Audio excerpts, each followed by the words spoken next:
بسم اللہ الرحمن الرحیم۔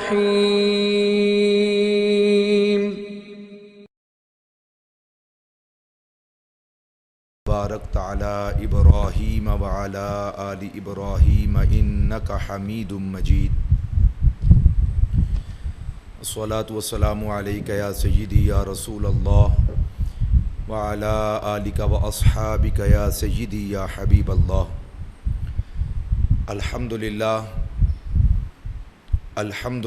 وکفا والصلاۃ والسلام علی سیدنا المصطفیٰ وعلی آلہ الطیبین الطاہرین الاولیاء وعلی آلہ واصحابہ واہل بیتہ ورفقاء، اما بعد فاعوذ باللہ السمیع العلیم من الشیطان الرجیم، بسم اللہ الرحمن الرحیم۔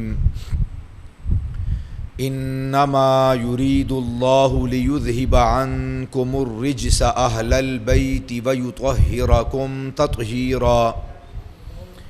آمنت باللہ صدق اللہ مولانا العظیم۔ قال النبی صلی اللہ تعالی علیہ وآلہ وسلم، ایہا الناس انی لکم فرط وانی اوصیکم بعطرتی خیرا وان موعدکم الحوض، او کما قال، وصدق رسولہ النبی الکریم الامین المکین، ونحن علی ذلک لمن الشاہدین والشاکرین والحمد للہ رب العالمین۔ یا ربی بالمصطفیٰ اوفی مقاصدنا واغفر لنا ما مضى یا واسع الکرم۔ ان اللہ وملائکتہ یصلون علی النبی یا ایہا الذین آمنوا صلوا علیہ وسلموا تسلیما۔ الصلاۃ والسلام علیک یا سیدی یا رسول اللہ، الصلاۃ والسلام علیک یا سیدی یا حبیب اللہ، الصلاۃ والسلام علیک یا سیدی یا شفیع المذنبین، وعلی آلک واصحابک یا سیدی یا رحمۃ للعالمین۔ اللہ جل وعلا کی بارگاہ صمدیت میں انتہائی عاجزانہ حمد و ثنا کا نذرانہ عقیدت پیش کرنے کے بعد، حضور نبی رحمت ختمی مرتبت مصطفیٰ جان رحمت صلی اللہ تعالی علیہ وآلہ وسلم کی بارگاہ ارفع و عالی شان میں انتہائی عاجزانہ درود و سلام کا نذرانہ پیش کرنے کے بعد، انتہائی واجب الاحترام ذوی الاحتشام احباب ذی وقار رب ذوالجلال کا احسان عظیم، جس مالک کائنات نے 1445 ہجری محرم الحرام کی یہ عظیم الشان ساعتیں اور جمعۃ المبارک کی بابرکت گھڑیاں اپنی بارگاہ اقدس میں گزارنے کی توفیق عطا کی۔ رب ذوالجلال اس سال کو ہم سب کے لیے، پورے پاکستان کے لیے اور امت مسلمہ کے ہر فرد کے لیے اور امت مسلمہ کے زیر نگران ایک ایک ذرے کے لیے رب ذوالجلال رحمتوں، برکتوں اور سعادتوں سے بہرہ مند فرمائے۔ عالم اسلام کو آپس میں اتحاد و اتفاق کی عظیم دولت سے مالا مال فرمائے۔ محرم الحرام در حقیقت اعلاء کلمۃ الحق کا ماہ مقدس ہے۔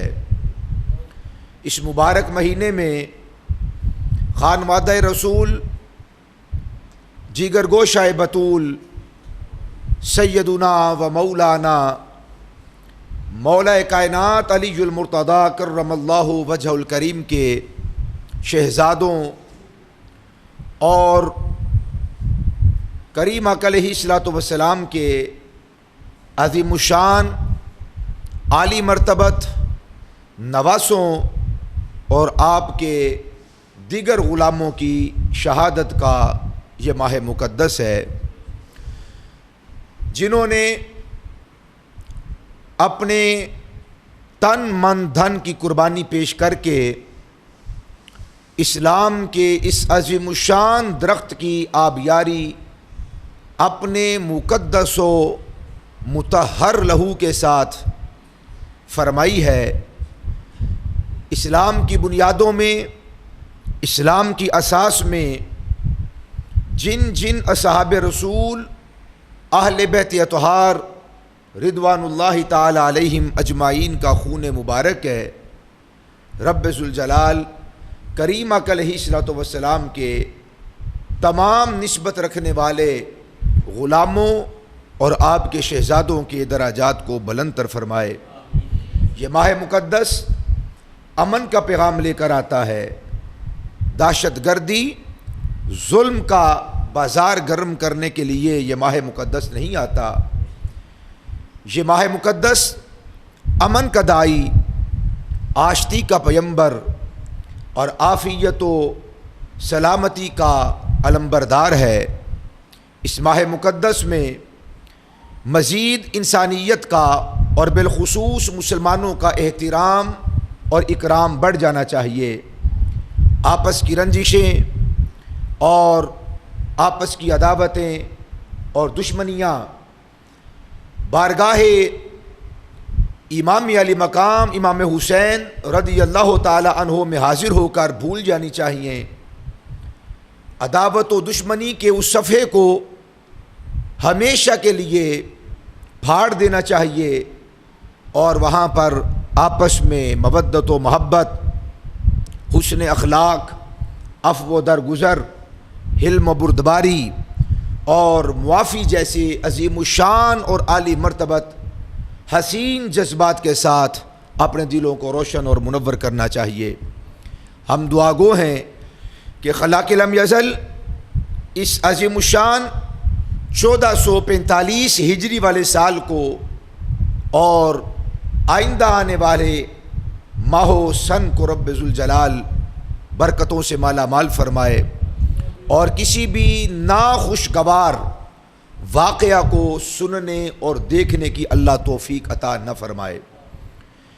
یہ ماہ مقدس جہاں پر اہل بیت اطہار کے حضور ناز اپنی محبتوں کا ارمغان نیاز پیش کرنے کا ماہ مقدس ہے، وہیں پر اصحاب رسول کے حضور ناز خراج عقیدت پیش کرنے والا بھی یہ ماہ مقدس ہے۔ اہل سنت و جماعت بحمدہ تعالی نبی مکرم صلی اللہ تعالی علیہ وآلہ وسلم کی آل پاک کا بھی احترام، تعظیم اور توقیر بجا لاتے ہیں اور حضور نبی محترم صلی اللہ تعالی علیہ وآلہ وسلم کے کل اصحاب رسول، جمیع اصحاب رسول کا بھی احترام اپنی ذوات پر لازم سمجھتے ہیں۔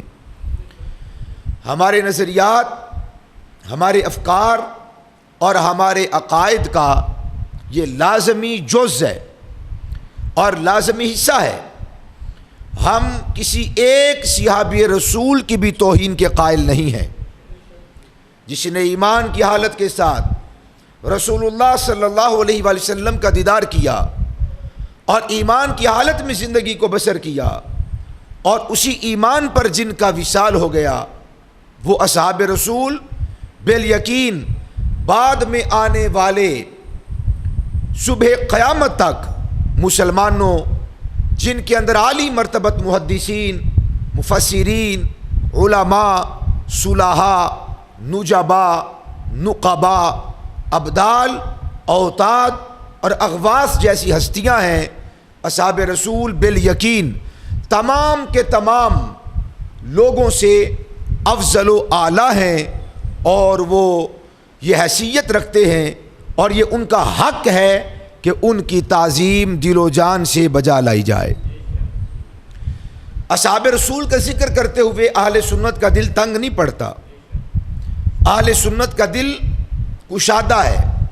ہر صحابی رسول کی تعظیم اپنی ذات پر فرض سمجھتا ہے، اور ہر ایک صحیح العقیدہ مسلمان کے عقائد و نظریات کی بنیاد کے اندر یہ بات لازمی ہے کہ اصحاب رسول کی تعظیم بجا لائی جائے۔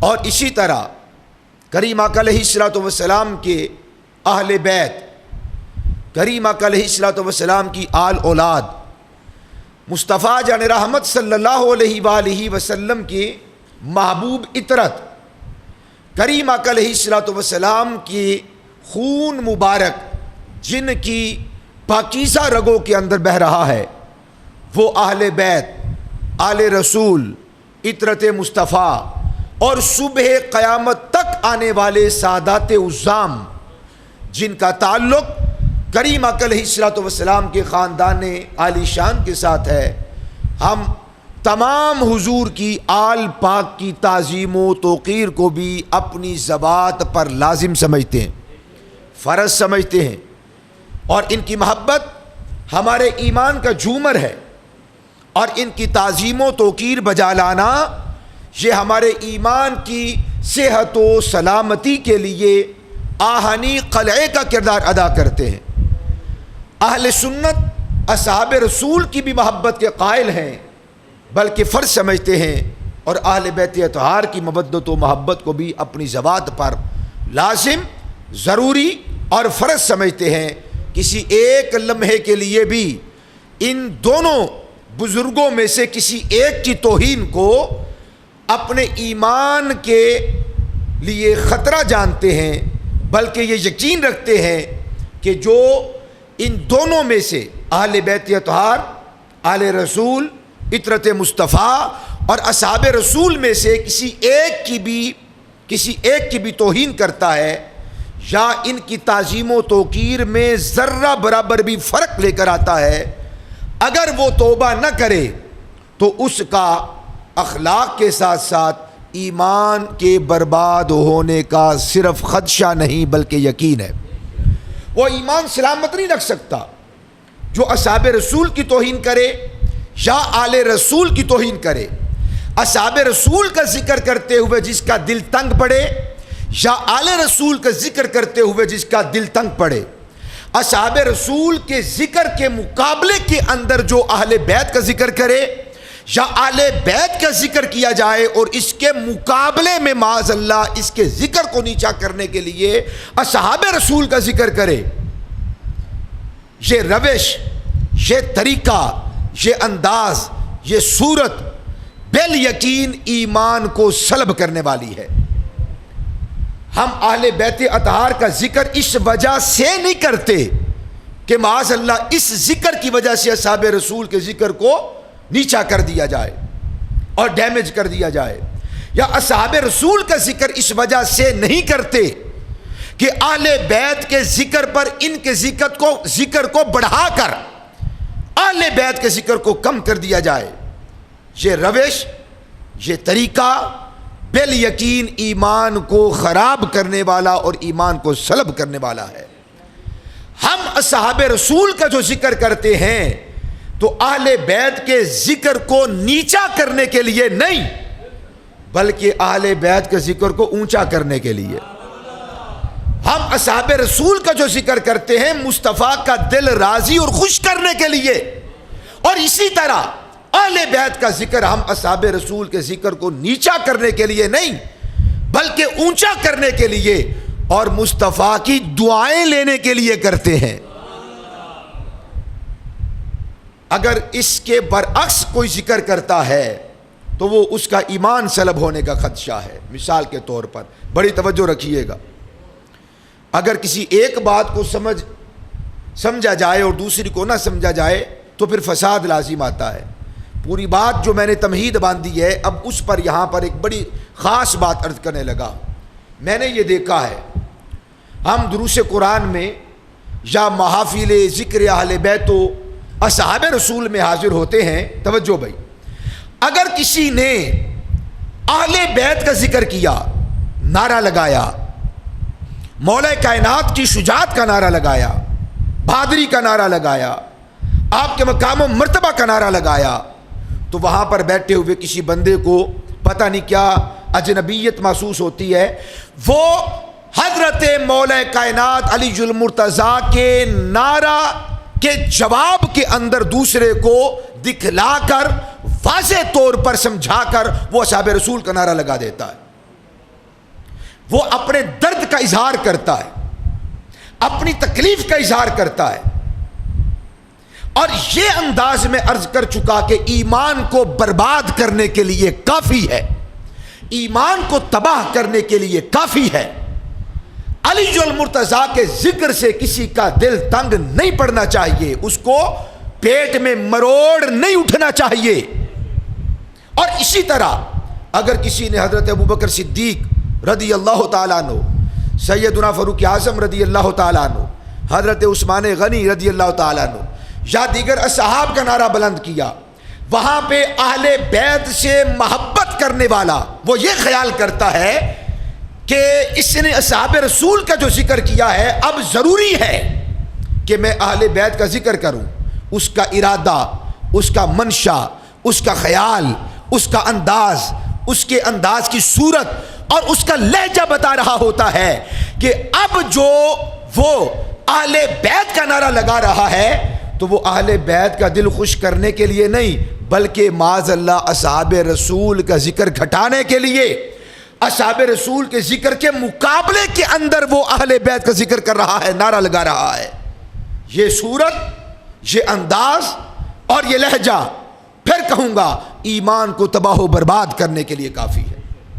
جب اہل بیت کا نعرہ لگے تو اہل بیت کا نعرے کا جواب دینا چاہیے، لگانا چاہیے، محبت کا اظہار کرنا چاہیے. جب اصحاب رسول کا نعرہ لگے دل تنگ نہیں ہونا چاہیے، دل کھول کے اصحاب رسول کا نعرہ لگانا بھی چاہیے، جواب بھی دینا چاہیے. ہاں اگر کسی نے اصحاب رسول کا نعرہ لگایا، تکلیف نہیں ہوئی، کوئی مصیبت نہیں پڑ گئی، کوئی افتاد اس کے سر پر آن نہیں گرا، کوئی پہاڑ اس کے سر پہ نہیں آ گیا، اب وہ اصحاب رسول کے بعد اگر اہل بیت کا نعرہ لگاتا ہے، مقصود اہل اصحاب رسول کے نعرے کو دبانا نہیں، مقصود جلن نہیں، مقصود اندر کی کڑن نہیں، بس محبت ہے کہ فلاں نے اصحاب رسول کا نعرہ لگایا ہے تو یار میں اہل بیت کا نعرہ لگاتا ہوں، یا کسی نے اہل بیت کا نعرہ لگایا ہے تو دل میں آیا یار میں اصحاب رسول کا نعرہ لگاتا ہوں. کیوں؟ وہاں شان بلند ہو گئی ہے، یہاں پر بھی ان کی شان کا ذکر ہو جانا چاہیے. اگر لہجے میں صداقت ہو، انداز اس کا اچھا ہو، احسن بخوبی ہو، اور اس کی جو حیت ہے وہ غصے والی نہ ہو، محبت والی ہو، پھر اگر کوئی اصحاب رسول کا نعرہ لگاتا ہے وہ بھی نجات کا ضامن ہے، اہل بیت کا نعرہ لگاتا ہے تو وہ بھی جنت کا ضامن ہے.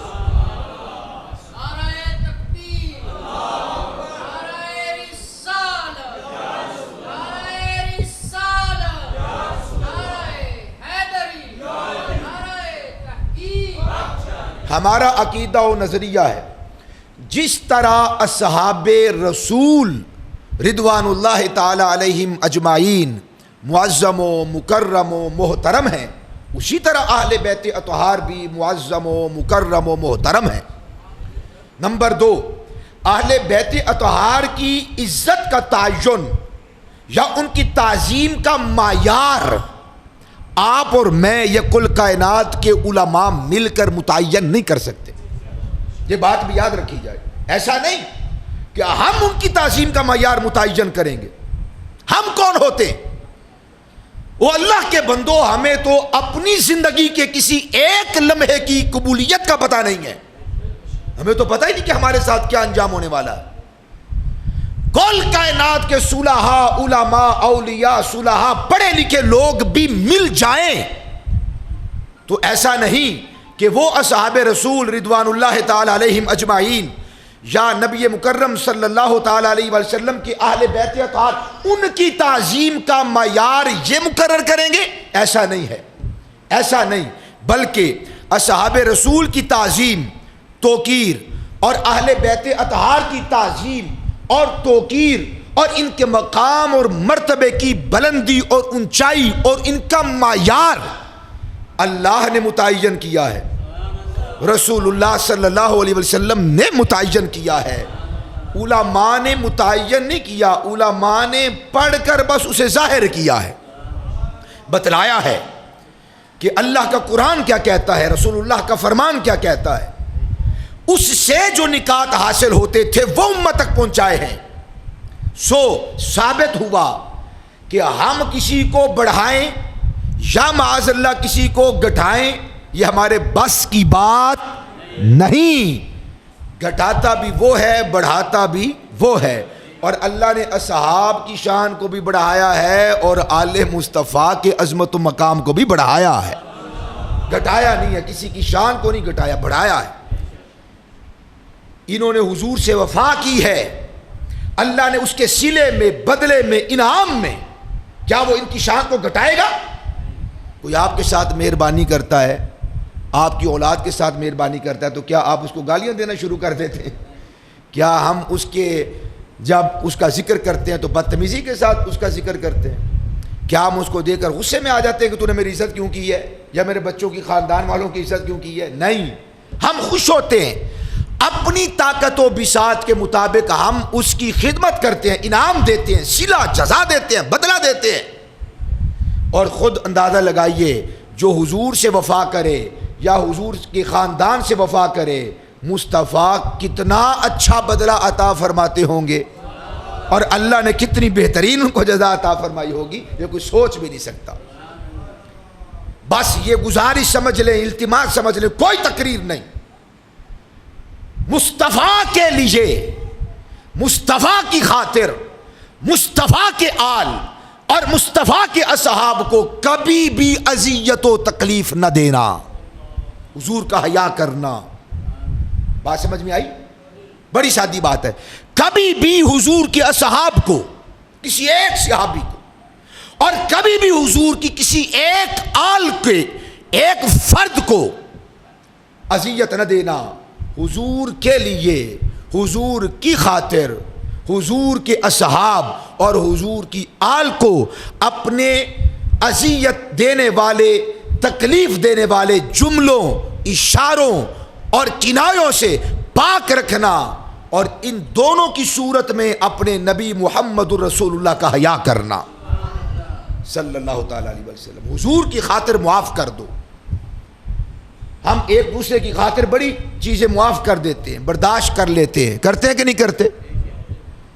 آپ اور میں کہتے ہیں یار مجھے تیرا منہ مارتا ہے، تیرے باپ کا منہ مارتا ہے، مجھے تیرے خاندان کا حیا آتا ہے۔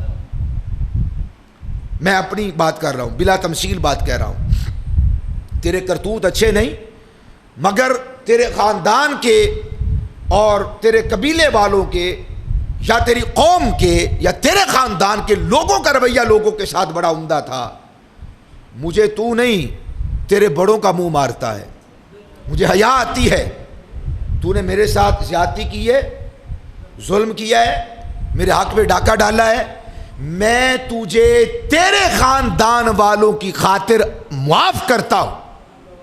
ہم ہر روز ایک دوسرے کو برداشت کر جاتے ہیں، ہم ہر روز ایک دوسرے کی غلطیوں کو معاف کر دیتے ہیں، ہم ہر روز ایک دوسرے سے درگزر کرتے ہیں، کسی نہ کسی وجہ سے۔ اللہ کے عزت و جلال کی قسم ساری وجہوں سے بڑی وجہ وہ رسول اللہ کی نسبت ہے،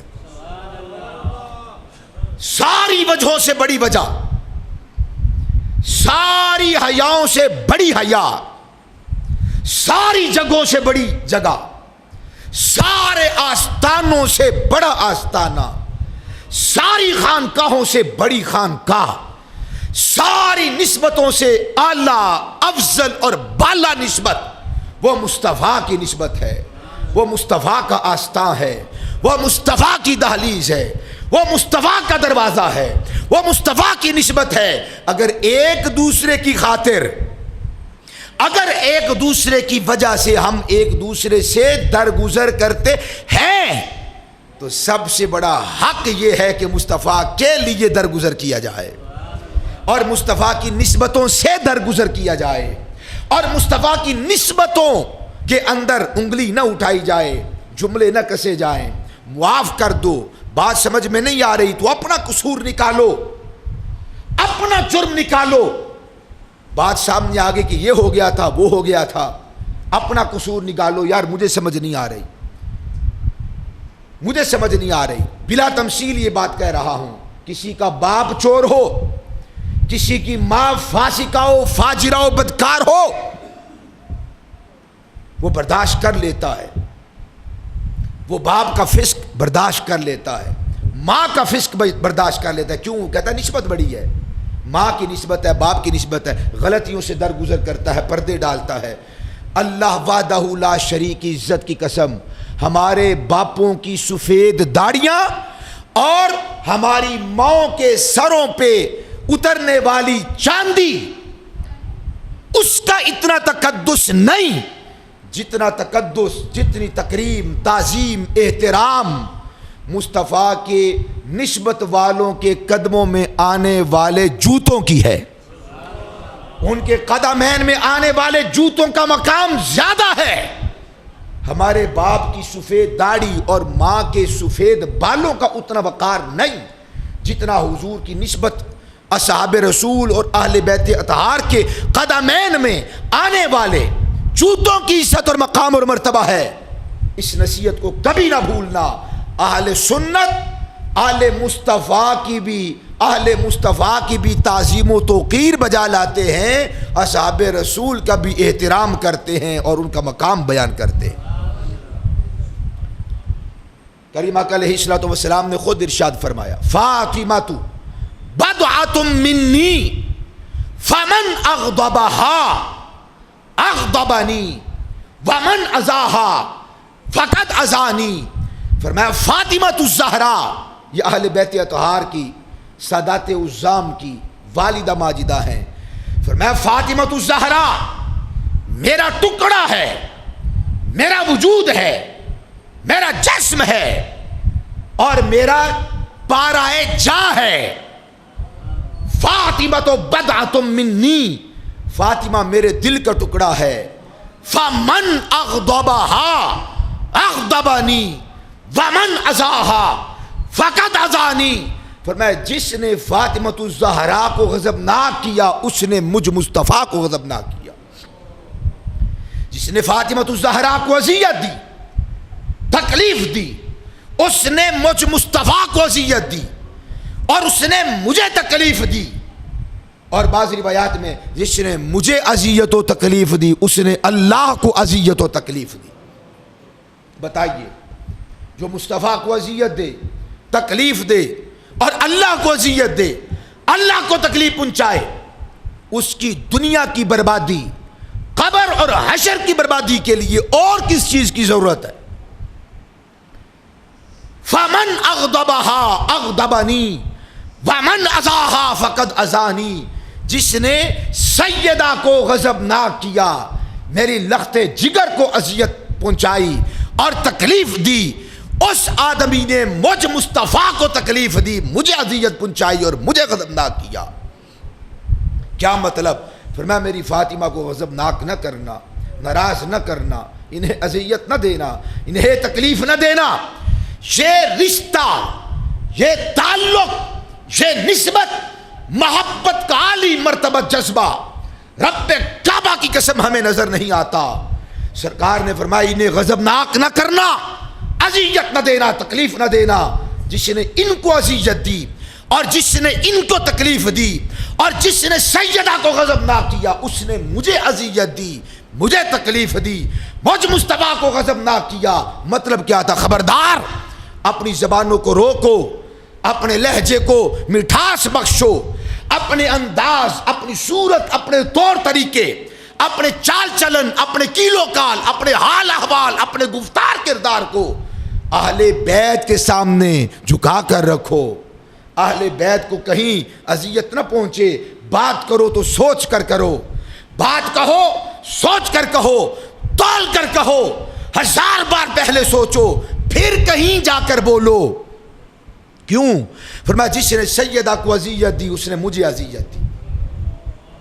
اور یہ مسئلہ بھی یاد رکھیے، اصحاب رسول نے ایک اور مسئلہ سمجھایا. کس نے؟ سارے بولے نا ذرا، تاکہ آپ کو بھی تو پتا چلے نا کہ اصحاب رسول کے دل کے اندر ان کا حب ہے، بغض نہیں ہے. اصحاب رسول نے ایک اور مسئلہ سمجھایا. اس حدیث کا ظاہری معنی تو یہ ہے کہ سیدہ کے سامنے آواز کو نیچا رکھو، بات تلخ لہجے میں نہ کرو، سوچ سمجھ کر بولو. یہ تو اس حدیث سے ظاہر ہو رہا ہے، فاطمہ بدعۃ منی فمن اغضبها اغضبنی ومن اذاها فقد اذانی. یہ تو اس سے ثابت ہو رہا ہے. اصحاب رسول نے ایک اور مسئلہ سمجھایا. وہ کیا؟ فرمایا لوگوں سنو، ایک ہے ڈائریکٹ سیدہ طیبہ طاہرہ کو اذیت دینا، اس سے بھی حضرت زہرا کا دل دکھتا ہے، یہ تو واضح ہے. فرمایا سن لو، پلے باندھ لو کہ جس نے سیدہ کی کسی ایک اولاد میں سے کسی ایک بچے کو بھی اذیت دی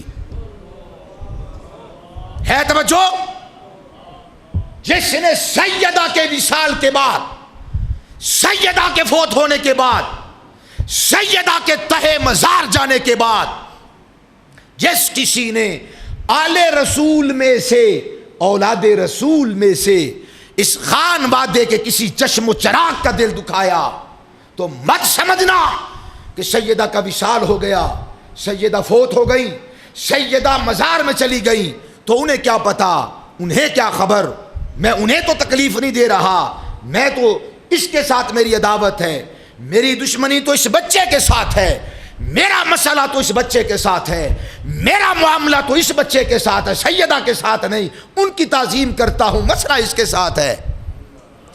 فرمایا خبردار، جس کو سیدہ کے کسی بچے کے ساتھ مسئلہ ہے، یہ خیال نہ کرے، یہ صحابہ رسول کا عقیدہ ہے، یہ خیال نہ کرے کہ اس کا مسئلہ اس حضرت زہرا کے بچوں کے ساتھ ہے، نہیں، اس کا مسئلہ سیدہ کے ساتھ ہے. جس کو کوئی معاملہ ہے جناب سیدہ زہرا کے بچے کے ساتھ، اس کا وہ مسئلہ فقط بس بچے کے ساتھ نہیں ہے، اس کا وہ معاملہ حضرت زہرا کے پاک کے ساتھ بھی ہے. کیسے ثابت ہوا یہ مسئلہ؟ سنیے.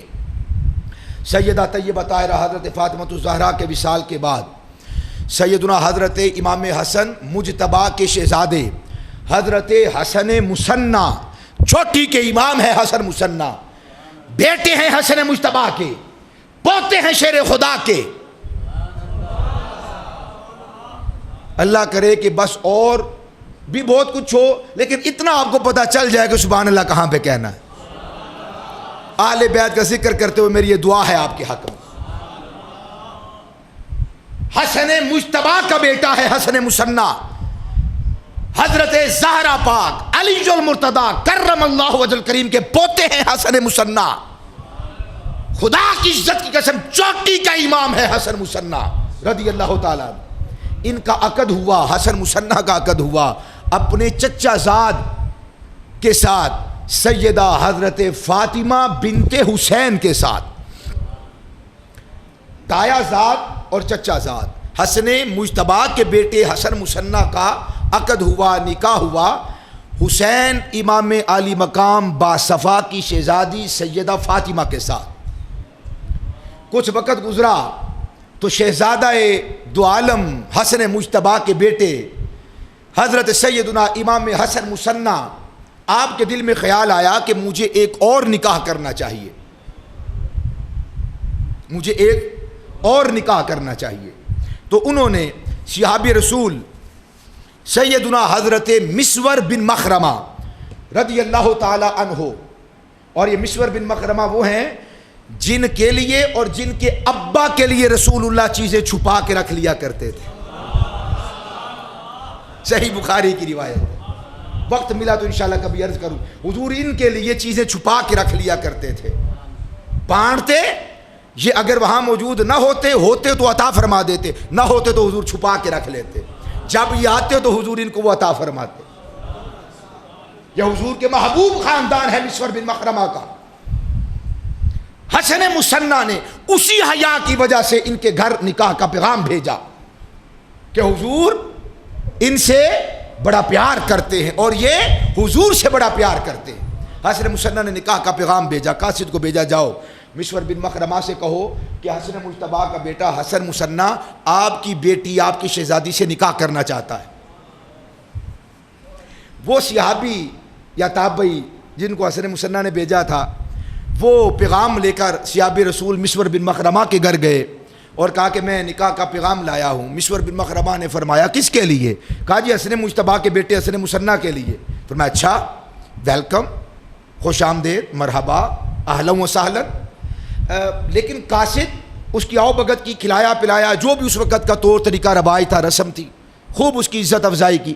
پھر فرمایا کہ شہزادے سے جا کے عرض کیجئے گا کہ آپ کا رشتہ میرے گھر میں آنا اللہ کی عزت کی قسم مجھے دونوں جہانوں کی بھلائیوں سے افضل و اعلیٰ، مجھے بہتر ہے، بہت محبوب ہے کہ آپ نے میرے گھر رشتہ بھیجا ہے۔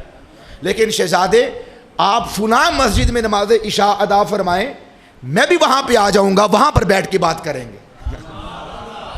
عشاء کا وقت ہوا، حضرت مسور بن مخرمہ فلاں مسجد میں تشریف لے آئے اور حسن مصنع بھی وہاں اس مسجد میں تشریف لے آئے۔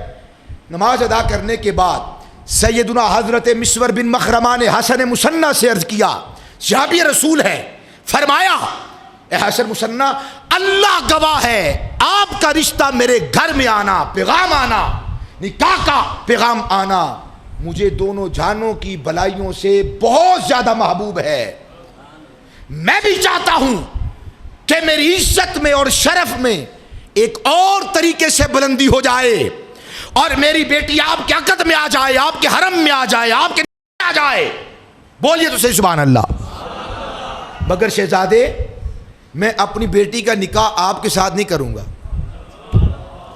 چاہت بڑی ہے، حب بڑی ہے، پیار بڑا ہے، اور میرے لیے بڑے معیار اور وقار کی بات ہے کہ آپ نے میرے گھر رشتہ بھیجا ہے، مگر میں نکاح نہیں کروں گا، شادی نہیں کروں گا، بیاہ نہیں کرتا۔ حسن مصنع نے پوچھا وہ کیوں، کیا وجہ ہے؟ خوش بھی ہیں پھر بھی نہیں کرتے، راضی بھی ہیں پھر بھی اپنی بیٹی کا عقد میرے سے نہیں کرتے، اور آپ کی چاہت بھی ہے، دونوں جہانوں سے بڑھ کر آپ کی چاہت ہے، پھر بھی راضی نہیں ہوتے، کیا معاملہ ہے، کیا وجہ ہے، کیا ماجرا ہے؟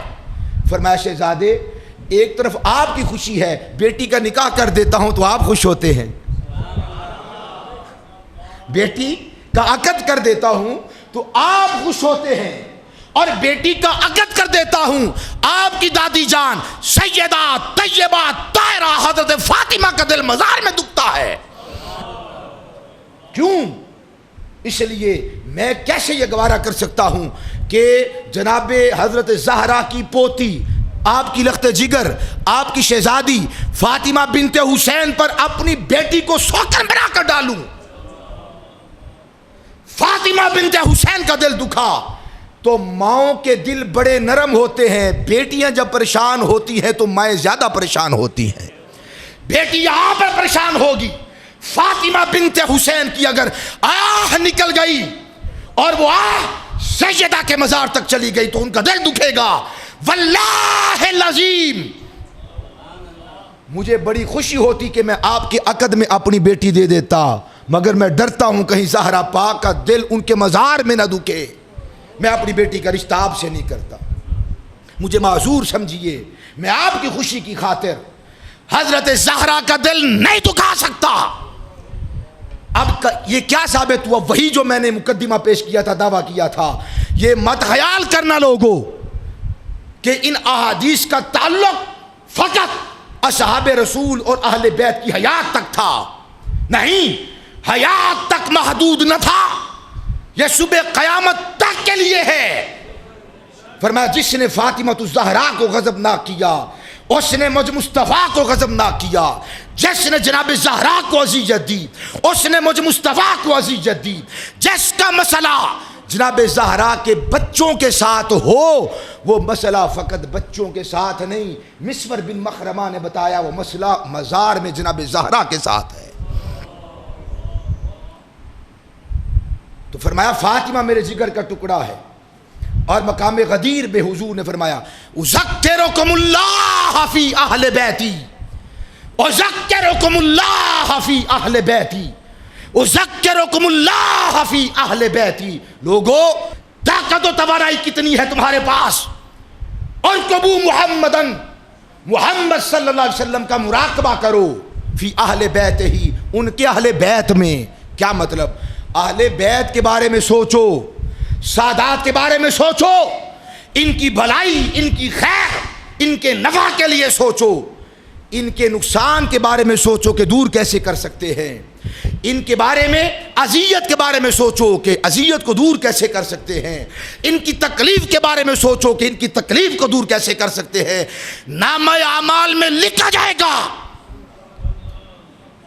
کہ اس نے حضور کو سکھ پہنچایا ہے، اس نے حضور کو راحت پہنچائی ہے، اس نے حضور سے پیار کیا ہے، اس نے حضور سے اذیت کو دور کیا ہے، اس نے حضور کریم علیہ السلام کی تعظیم کی ہے.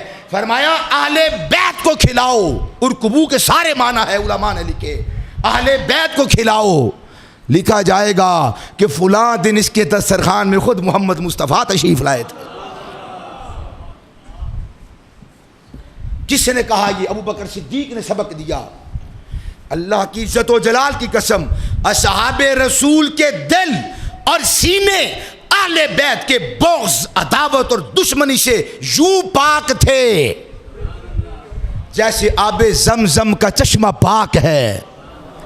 اللہ کی عزت کی قسم، اصحاب رسول کے سینوں میں کوئی کدورت اہل بیت کے بارے میں نہ تھی، اور ان کے دل یوں مجلہ تھے، یوں مصفہ تھے، یوں مکفہ تھے، یوں اجلے تھے، یوں نکھرے تھے، یوں ستھرے تھے، یوں حسین تھے، یوں پیارے تھے کہ جیسے آب کوثر کے جام پیارا ہوتا ہے، جیسے وہ دلکش اور رعنائیاں اور جمال ہے آب کوثر کی، یوں ان کے دل پاک تھے.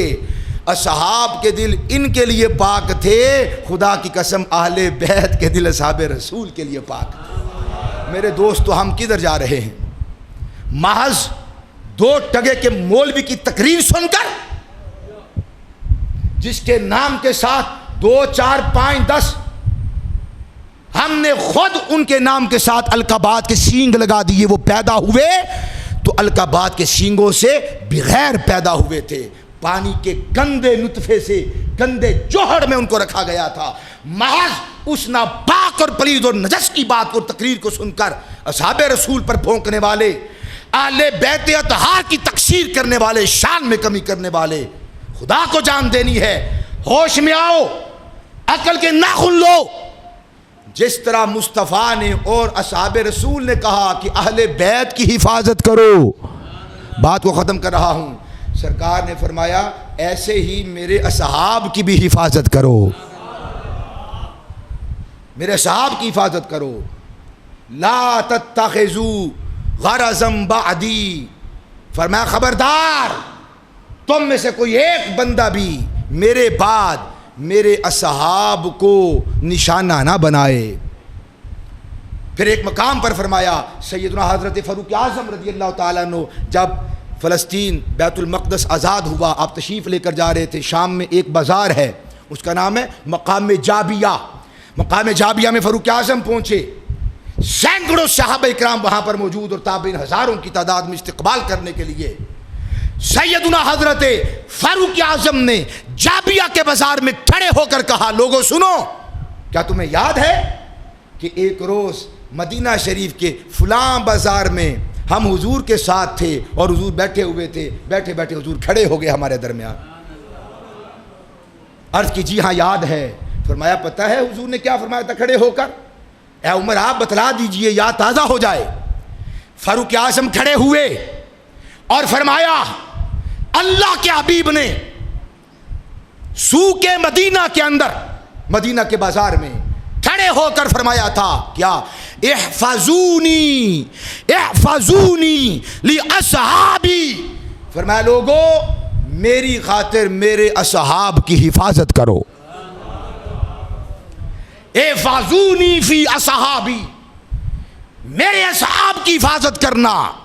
یہی مطلب ہے جو میں نے عرض کیا کہ میرے اصحاب کی شان بیان کرو.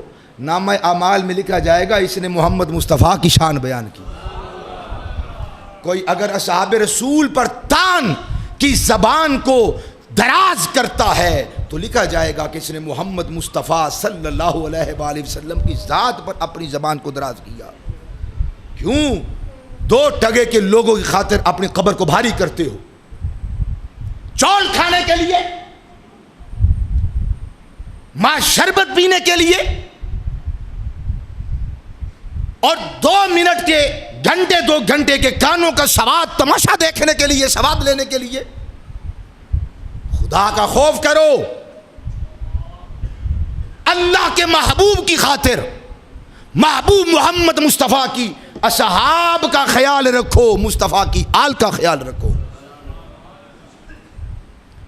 جو اصحاب اور آل سے وفا کرتا ہے لکھا جائے گا کہ اس نے محمد مصطفیٰ سے وفا کی ہے. جو ان سے جفا کرتا ہے لکھا جائے گا کہ اس نے محمد مصطفیٰ سے جفا کی ہے. خدا کا واسطہ ہے، میں ہاتھ جوڑتا ہوں، اپنی زندگیاں، اپنی توانائیاں، اپنی قوت، اپنا مال، اپنی دولت، اپنی صلاحیتیں، اپنا نظریہ، اپنی فکر، اپنا عقیدہ، اپنا ایمان تباہ و برباد مت کرو. ہلاکت کے گڑھے میں مت جاؤ. آنکھیں کھولو. اصحاب بھی بڑی شان والے ہیں، آل مصطفیٰ بھی بڑی شان والے ہیں. گھنٹوں ہو نا، گھنٹوں ہوں تو الحمدللہ گھنٹوں قرآن و حدیث سے بیان کیا جا سکتا ہے. یہ میری گزارشات تھیں، واللہ العظیم کوئی تقریر نہیں تھی. یہ التماس ہے، عرض ہے، معروض ہے، گزارش ہے، التماس ہے آپ کے آگے. مجھ سے پوچھا جائے گا کہ آپ نے اپنی قوم کے دین ایمان کی حفاظت کے لیے کیا کیا تھا؟ اور کچھ نہ کر سکا، چلو نہ پکڑ سکا، نہ روک سکا، نہ پیری پہ سکیا، اور نہ پگڑی لا کے قدمہ چ رکھ سکیا. اتنا تو کہوں گا نا مالک، بڑے درد دل کے ساتھ ان کو بتلا دیا تھا. جہالت کی طرف مت جانا، ظلمات کی طرف مت جانا، تاریکیوں کی طرف مت جانا. ہمارا ایمان ظلمات کا نام نہیں ہے، ہمارا ایمان تو نور اور نورانیت کا نام ہے. یہ جہنم کی طرف نہیں، یہ تو حضور کے پیچھے پیچھے جنت کی طرف لے جانے والا ہے. ادب، ادب، ادب، آل کا ادب، اصحاب کا ادب ہمارے ماں باپ کے ادب سے بھی زیادہ بڑا ادب اور زیادہ ضروری ادب ہے. اللہ تعالی ہم سب کے دین اور ایمان کی حفاظت فرمائے. اور تمام احباب سے گزارش ہے کہ ان کے اوپر مختلف قسم کے جو سازشیں ہیں ان کے اوپر اس میں محمد لکھا ہوتا ہے، اور قرآن مجید کی بعض اوقات آیات لکھی ہوتی ہیں، احادیث لکھی ہوتی ہیں، ان کا ترجمہ لکھا ہوتا ہے. یاد رکھیے، قرآن مجید احادیث رسول کا اگر ترجمہ بھی لکھا ہو، اردو، پنجابی، پشتو، کسی انگریزی زبان کے اندر بھی، تو بھی ان کی تعظیم مسلمانوں پر فرض ہے. ترجمے کی تعظیم بھی مسلمانوں پر فرض ہے. اچھا، ترجمہ نہیں لکھا ہوا، ترجمہ قرآن و حدیث کا ترجمہ نہیں لکھا ہوا، اپنے کو خط لکھا ہوا ہے، اپنے کو دکھڑا لکھا ہوا ہے، اپنے کوئی افسانہ لکھا ہوا ہے. توجہ ہے، وہ جو لکھا ہے نا وہ کسی بھی زبان میں لکھا ہے، حتیٰ کہ انگریزی زبان میں کیوں نہیں لکھا. گستاخ واصل جہنم ہوگا. وہ کتے اور خنزیر سے بھی بدتر ہے جو گستاخ رسول ہے. ہم یہ لوگ خیال کرتے ہیں زبان بھی تو نہ دی ہے نا، تو انگریزی میں کچھ الفاظ لکھ کے یا انگریزوں کے ہی نام لکھ کے انگریزی کے اندر اوپر جوتے مار رہے ہوتے ہیں. یاد رکھیے مسئلہ، فقہی مسئلہ، شرعی مسئلہ، انگریزی میں بھی جو لکھا ہوتا ہے ABCD، یہ بھی تو حروف ہے نا، یہ بھی تو کسی زبان کے اندر لوگوں کو کسی ذات پر مطلع کرتے ہیں نا. اگر آپ نے انگریزی میں اللہ لکھنا ہے تو کیسے لکھیں گے؟ انگریزی میں لکھو گے نا، بولے تو صحیح.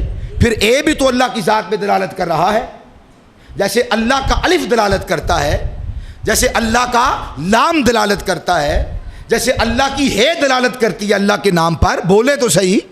ایسے اے بھی تو کرتا ہے، ایسے ایل بھی تو کرتا ہے، ایسے ایچ بھی تو کرتا ہے نا. توجہ، یا لفظ اللہ کا ادب کیوں ہے کہ یہ دلالت کرتے ہیں اللہ کے نام پر، ہے توجہ. ایسے ہی وہ جو ABCD ہیں، وہ جو حروف ہیں، وہ بھی اللہ کے اسماء پر اور دیگر چیزوں پر دلالت کرنے والے ہیں. کسی بھی زبان کا کوئی بھی حرف ہو، اس کا ادب بجا لانا بھی مسلمان پر لازم اور فرض ہے. میں نے لوگوں کو گوبر مارتے ہوئے دیکھا ہے، لوگوں یہ سیاستدانوں کے نام تو ہے نا، خوبصورت نام ہے، میں کردار کی بات نہیں کر رہا. اور میں نے ہمیشہ، کیونکہ مجھے کوئی غرض نہیں ہے، لالچ نہیں ہے، اور ڈر بھی کسی دا نہیں. پتہ کیوں؟ اللہ رسول تو بعد مینوں پتہ ہے کہ تسی بھاویں جہی مرضی کمیٹی دے ہو، ہے میرے نال ہو، ایتھے میرے نال جڑا نال ہو سبحان اللہ کہے، باقی چپ ہی رہے، اللہ انہوں چپ ہی رکھے چنگا ہے.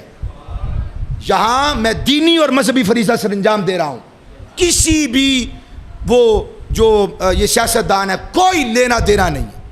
ان کا کردار جوتے کی نوک پر، ان کی بے حیائیاں فحاشیاں جوتے کی نوک پر.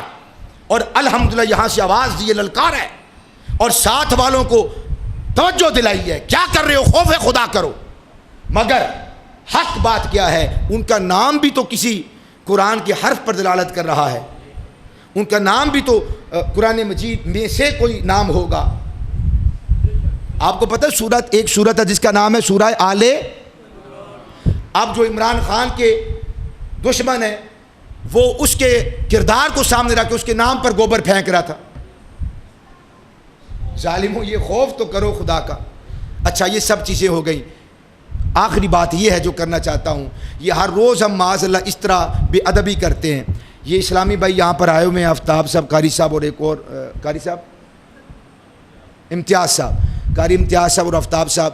یہ جو مقدس اوراق کے لیے ڈبے ہوتے ہیں یا ٹین ہوتے ہیں یا اسی طرح دیگر جو ذرائع ہیں یہ محفوظ کرتے ہیں. آپ تمام احباب سے گزارش ہے نماز کے بعد ان میرے بھائیوں کے ساتھ ضرور بھی ضرور تعاون کر کے جائیں. اچھا آدھے منٹ کے لیے آپ یہاں تعاون پیش کر دیں، مجھے ہی پیش کر دیں. کے بعد میرے اصحاب کو نشانہ نہ بنائے.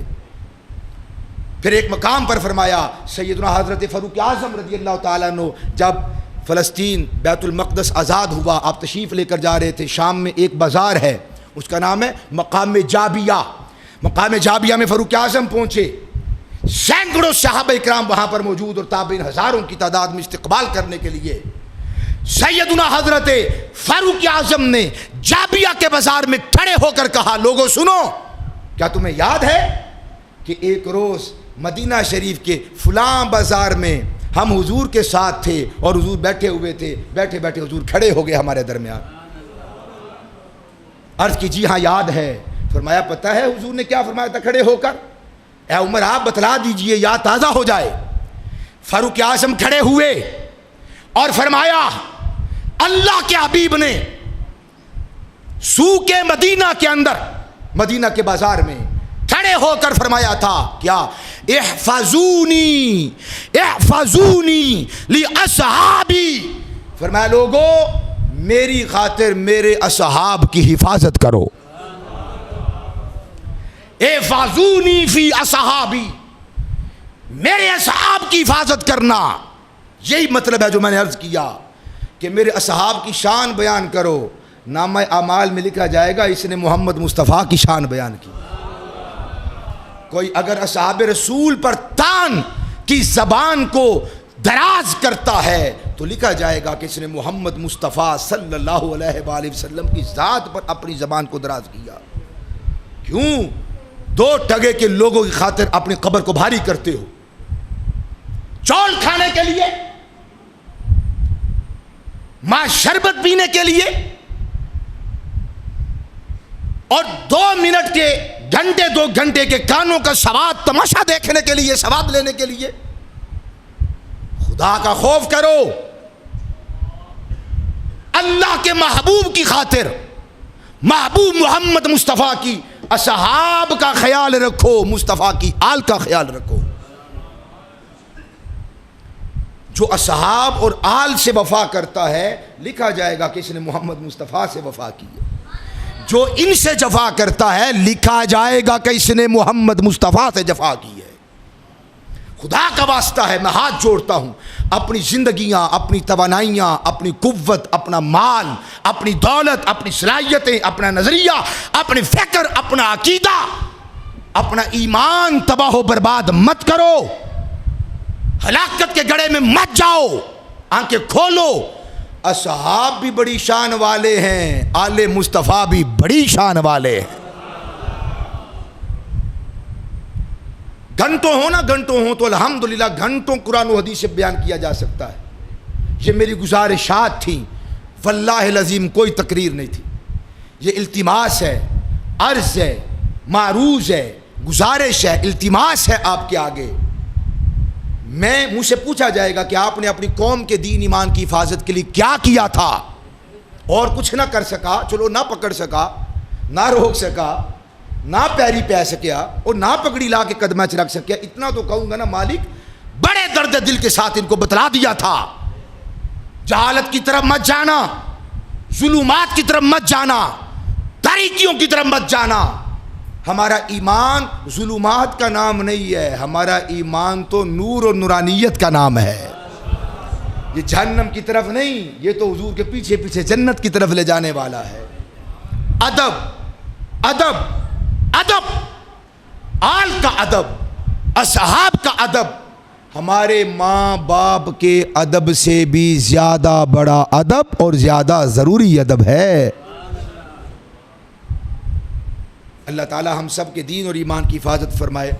اور تمام احباب سے گزارش ہے کہ ان کے اوپر مختلف قسم کے جو ساشے ہیں ان کے اوپر اس میں محمد لکھا ہوتا ہے, اور قرآن مجید کی بعض اوقات آیات لکھی ہوتی ہیں, احادیث لکھی ہوتی ہیں, ان کا ترجمہ لکھا ہوتا ہے.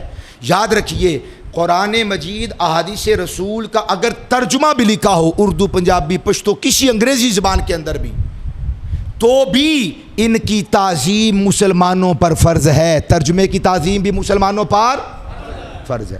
اچھا, ترجمہ نہیں لکھا ہوا, ترجمہ قرآن و حدیث کا ترجمہ نہیں لکھا ہوا, اپنے کو خط لکھا ہوا ہے, اپنے کو دکھڑا لکھا ہوا ہے, اپنے کو افسانہ لکھا ہوا ہے. توجہ ہے, وہ جو لکھا ہے نا وہ کسی بھی زبان میں لکھا ہے, حتیٰ کہ انگریزی زبان میں کیوں نہیں لکھا.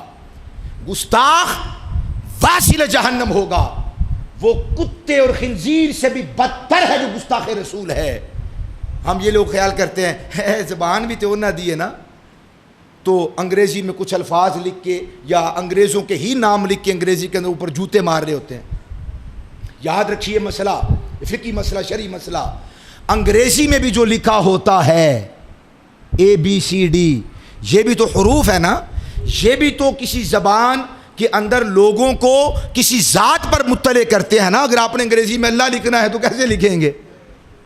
انگریزی میں لکھو گے نا, بولے تو صحیح. پھر اے بھی تو اللہ کی ذات پہ دلالت کر رہا ہے, جیسے اللہ کا الف دلالت کرتا ہے, جیسے اللہ کا لام دلالت کرتا ہے, جیسے اللہ کی ہے دلالت کرتی ہے اللہ کے نام پر, بولے تو صحیح. ایسے اے بھی تو کرتا ہے, ایسے ایل بھی تو کرتا ہے, ایسے ایچ بھی تو کرتا ہے نا. توجہ, یا لفظ اللہ کا ادب کیوں ہے کہ یہ دلالت کرتے ہیں اللہ کے نام پر, ہے توجہ. ایسے ہی وہ جو اے بی سی ڈی ہیں, وہ جو حروف ہیں وہ بھی اللہ کے اسماء پر اور دیگر چیزوں پر دلالت کرنے والے ہیں. کسی بھی زبان کا کوئی بھی حرف ہو اس کا ادب بجا لانا بھی مسلمان پر لازم اور فرض ہے. میں نے لوگوں کو گوبر مارتے ہوئے دیکھا ہے. لوگوں, یہ سیاستدانوں کے نام تو ہے نا, خوبصورت نام ہے, میں کردار کی بات نہیں کر رہا. اور میں نے ہمیشہ, کیونکہ مجھے کوئی غرض نہیں ہے, لالچ نہیں ہے, اور ڈر بھی کسی دا نہیں. پتہ کیوں؟ اللہ رسول تو بعد مینوں پتہ ہے کہ تسی بھاویں جی مرضی کمیٹی دے ہو, ہے میرے نال ہو, ایتھے میرے نال, جڑا نال ہو سبحان اللہ کہے, باقی چپ ہی رہے, اللہ انہوں چپ ہی رکھے, چنگا ہے.